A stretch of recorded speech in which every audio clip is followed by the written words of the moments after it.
acoustic automation. So a quick example of I/O buffer size and a couple different settings and what that might mean for playback.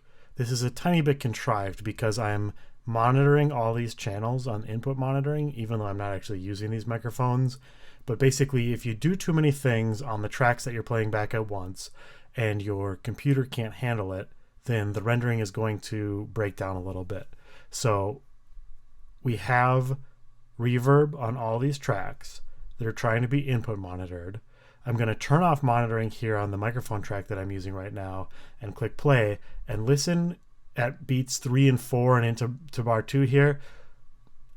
There's a little bit of crackling that you're going to hear. So I'm going to play it back for you a couple times on I/O buffer size 32, which is the best for latency.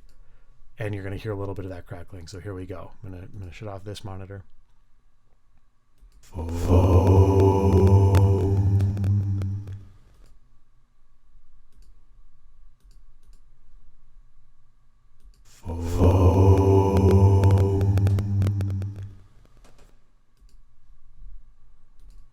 So obviously a little bit of crackling doesn't really sound the best.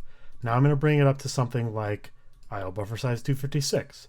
My resulting latency increases to about 17 milliseconds, but the computer is going to be able to handle this a lot better. So I'm going to apply these. We're going to lose the microphone for a second, and then I'll come turn off monitoring and play this back for you at this setting.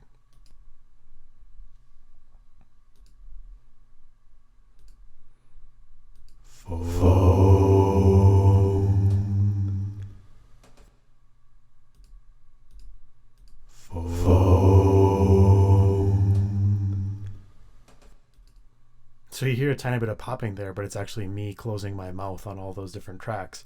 So that's the closer to what's intended from the sound of this. So if you're noticing that your computer is starting to have little artifacts in the playback, changing your buffer size might be something that you would want to do. The downside is you'll have to play with it a little bit and find the minimal number you can use to get good playback so that your monitoring latency doesn't increase too much.